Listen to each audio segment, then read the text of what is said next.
Hey, how's it going everybody? It's Tanner here and welcome back to another Ninjago Season 11 speculation video here on the channel. In today's video we're going to be discussing the possibility of there being fire villains in Ninjago Season 11 and what exactly could come from all of that. So we do have a leaked, name of one of the characters. I cannot remember off the top of my head what it is, but it's something with the word pyro in it. Now, pyro traditionally means fire, it comes from somewhere, I have no idea where.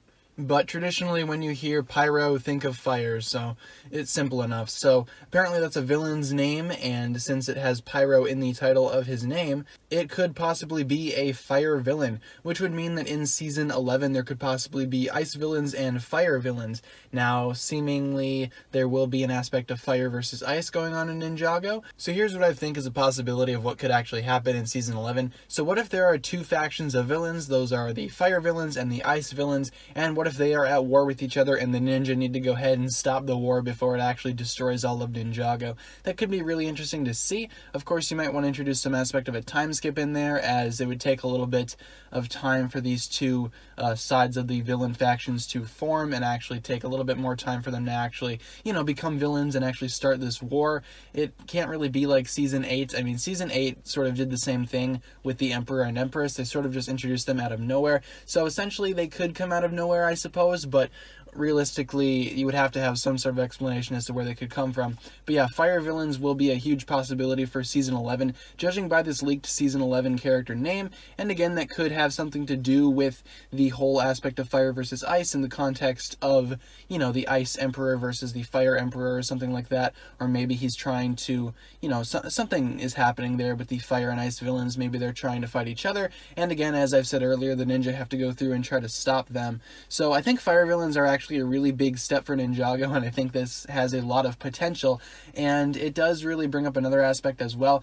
Of course, like Zane, fire is another aspect of Ninjago that is associated with a ninja, that of course being Kai. So if these villains have elemental fire powers, you're going to have to explain that in a way that makes sense. Are they related to Kai? Are they not? Is something similar happening with that?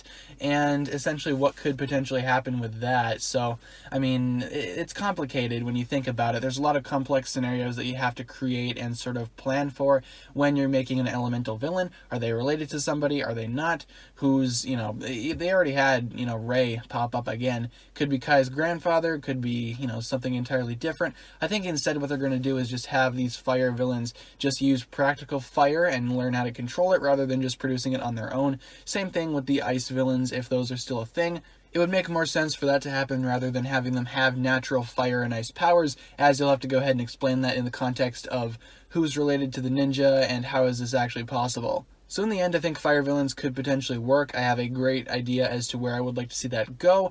Unfortunately, I don't think it's going to happen that way, but you can always hope, and that's what makes speculating so much fun. So thanks a lot for watching, guys. If you enjoyed the video, as always, don't forget to give it a huge thumbs up rating, and of course remember to hit the subscribe button if you've not done so already. Once again, guys, the comment section is yours for the various discussions that you would like to have regarding this topic, or if you just had a comment of a general nature, that's fine as well. Once again, guys, the links in the description will lead you over towards my other forms of social media, whether it be my Twitter, my Instagram, or my Patreon. Be sure to support me on all those platforms if you would like to. With that being said, guys, thank you so much for watching once again. My name is TannerFishies, and with that, I bid you farewell.